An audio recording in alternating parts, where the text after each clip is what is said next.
जयपुर के एसएमएस अस्पताल में भीषण आग लग गई। शॉर्ट सर्किट के चलते आग लगी है। ट्रॉमा सेंटर के आईसीयू वार्ड में आग लगी है। 6 मरीजों की मौत हो गई है, कई की हालत काफी ज्यादा गंभीर है। 4 पुरुष और 2 महिला मरीजों की आग में झुलसने से मौत हुई है। आग ट्रॉमा सेंटर की दूसरी मंजिल पर जो आईसीयू वार्ड है उसमें लगी।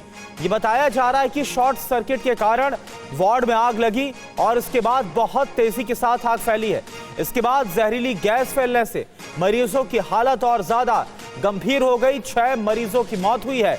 आईसीयू वार्ड का जलकर क्या हाल हो गया, ये आप तस्वीरों में देख पा रहे हैं। 4 पुरुष मरीज और 2 महिला मरीज की मौत हो गई है इस हादसे में। जयपुर से ये बड़ी खबर। जयपुर के एसएमएस अस्पताल में भीषण आग। ट्रॉमा सेंटर के आईसीयू वार्ड में आग लगने से 6 मरीजों की मौत और कई मरीजों की हालत काफी गंभीर बताई जा रही है। ट्रॉमा आईसीयू में शॉर्ट सर्किट हुआ और शॉर्ट सर्किट की वजह से एकदम तेज़ी से आग लगने से वहाँ पर टॉक्सिक गैसेस और वो सब फैलने लगी और उसमें अधिकतर क्रिटिकल पेशेंट होते हैं जो मोस्टली कोमाटोज होते हैं। तो तुरंत हम लोगों की जो यहाँ ट्रॉमा सेंटर की टीम है, हमारे जो नर्सिंग ऑफिसर्स हैं, हमारे वार्ड बॉय हैं, हमारे ट्रॉली मैन हैं, हम लोगों ने तुरंत रेस्क्यू करा उनको और जितने पेशेंट्स हम आईसीयू से बाहर ला सकते थे तुरंत लेकर आए, उनको दूसरी जगह पे शिफ्ट किया।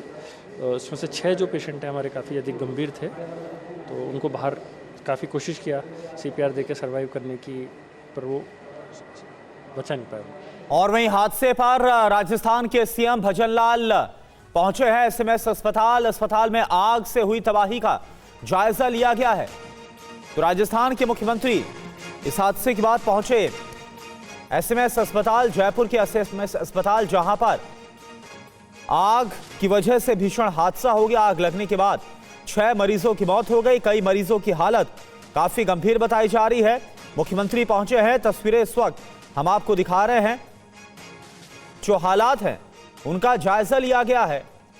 अस्पताल के प्रशासन से बात की गई है, क्या हुआ, कैसे हुआ, क्या कोई लापरवाही सामने आ रही है, इन सभी बिंदुओं पर इस वक्त तफ्तीश भी जारी है। यह तस्वीरें आपके सामने। इधर राजस्थान के मंत्री जवाहर सिंह बेढ़म ने अस्पताल का दौरा करने के बाद क्या कहा, यह भी आप सुनिए। शॉर्ट सर्किट से आग लगने की जानकारी माननीय मुख्यमंत्री जी को मिली, वो स्वयं चल करके आए, हम लोगों को पता लगा, हम भी आए हैं।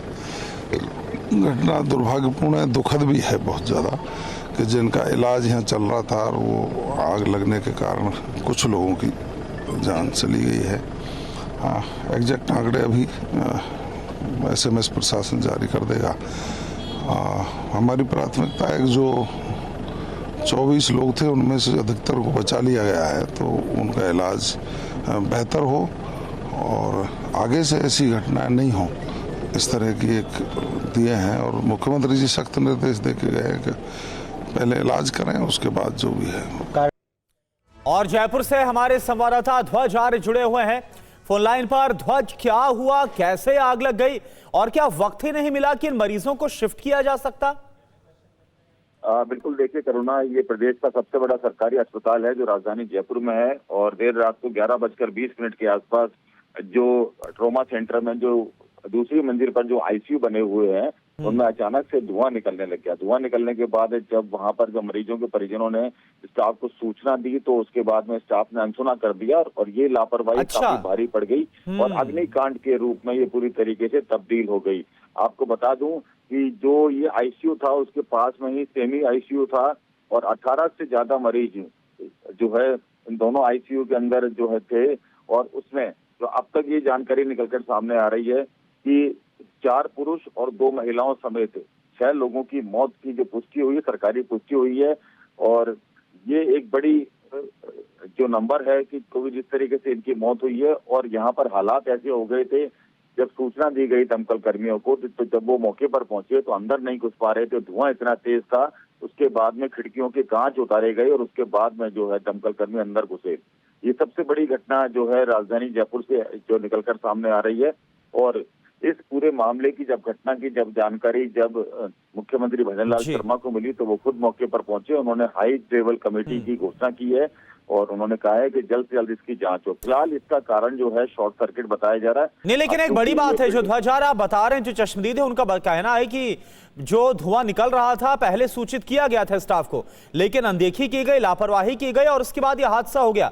क्या अभी, क्योंकि जांच तो होगी, लेकिन जो मौजूदा लापरवाही सामने आ रही, क्या कोई त्वरित कार्रवाई की गई है, कोई एक्शन लिया गया है? देखिए, फिलहाल अभी तक तो कोई एक्शन जो है कोई स्टाफ पर कुछ नहीं लिया गया है और अभी तक यही बात सामने आ रही है कि शॉर्ट सर्किट से ये पूरी घटना हुई है, ये अग्निकांड हुआ है। लेकिन इसके बारे में अब जानकारी जुटाई जाएगी, कौन इसका जिम्मेदार है, उस पर कार्रवाई की जाएगी। लेकिन फिलहाल अभी जो घायल हैं उन घायलों का इलाज चल रहा है। जो पुलिसकर्मी और जो दमकल कर्मी मौके पर पहुंचे थे उनकी भी हालत खराब हुई थी और कई पुलिसकर्मी दमकल कर्मी बेहोश हुए थे, उनका भी इलाज जारी है।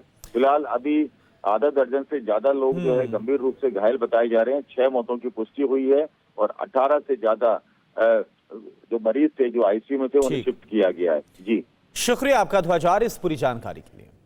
महाराष्ट्र के भिवंडी में गोदाम में अचानक से भीषण आग लग गई। शैडो फैक्स कुरियर कंपनी के गोदाम में आग लगी। आग लगने से कुरियर कंपनी को करोड़ों का नुकसान पहुंचा है। कंपनी में रविवार की रात 10 बजे आग लगी। दमकल की कई गाड़ियां आग बुझाने के काम में जुटी हैं। आग लगने के कारणों का अभी पता नहीं चल पाया है। महाराष्ट्र के भिवंडी की तस्वीर है। यहां पर कुरियर कंपनी का गोदाम और करोड़ों का यहां पर सामान रखा गया था और यह सब कुछ जलकर खाक हो गया है। बताया जा रहा है कि बड़ा नुकसान हुआ। रविवार की रात करीब 10 बजे के आसपास ये आग लगी है। हालांकि कड़ी मशक्कत के बाद इस आग को बुझाने की कोशिश की गई है। महाराष्ट्र के भिवंडी में गोदाम में आग लगी है। शैडो फैक्स कुरियर कंपनी है और इसके गोदाम में आग लगी है। आग लगने से कुरियर कंपनी को करोड़ों का नुकसान हुआ है। रात 10 बजे आग लगी है। अभी भी जो दमकल कर्मी है आग पर पूरी तरह से काबू पाने में जुटे हुए हैं। आग कैसे लगी, क्या हुआ, अभी ये क्लियर नहीं हो पाया। बड़ी खबर उड़ीसा से है। यहां पर कटक के 13 थाना क्षेत्रों में कर्फ्यू लगा हुआ है। 24 घंटे के लिए इंटरनेट सेवा बंद है। वीएचपी ने आज कटक बंद का आह्वान किया है। मूर्ति विसर्जन के दौरान झड़प के बाद कल एक बार फिर से हिंसा भड़की थी और अब आज एहतियातन इंटरनेट बंद करने का फैसला लिया गया है। आज वीएचपी का बंद है। सीएम मांझी ने लोगों से शांति की अपील की है। चप्पे चप्पे पर पुलिस को डिप्लॉय कर दिया गया है। कटक में तस्वीरें हम आपको दिखा रहे हैं। कटक के 13 थाना क्षेत्रों में कर्फ्यू लगा दिया गया है। 24 घंटे के लिए यहां पर इंटरनेट सेवा को भी बंद कर दिया गया है।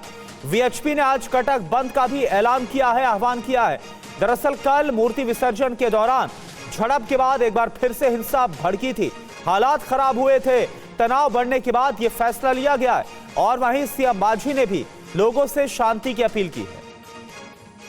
तो कटक में वीएचपी के जुलूस के बाद बवाल बढ़ गया है। कर देर शाम प्रदर्शनकारियों और पुलिस में झड़प हुई है। तो कटक में हालात किस तरह से बेकाबू हो गए, ये तस्वीरें आप देख पा रहे हैं। आगजनी की गई है, झड़प हुई है। आगजनी मूर्ति विसर्जन के दौरान अचानक से बवाल हुआ। ये देखिए आप तस्वीरें आपके सामने। पुलिस, पैरामिलिट्री फोर्सेस को तुरंत तैनात किया गया है। कटक में हुए इस बवाल के बाद जो लोग बवाल कर रहे थे उनके खिलाफ एक्शन लिया गया है। उनको तुरंत वहां से हटाया भी गया है। अभी फिलहाल 13 थाना क्षेत्रों में पूरी तरह से कर्फ्यू लगा दिया गया है और साथ ही साथ इंटरनेट सेवा पर भी पाबंदी है। वीएचपी की तरफ से बंद का भी आह्वान किया गया है। आपको बता दें कि वीएचपी के जुलूस के बाद यह बवाल और ज्यादा बढ़ गया, जो खबर सामने आ रही है।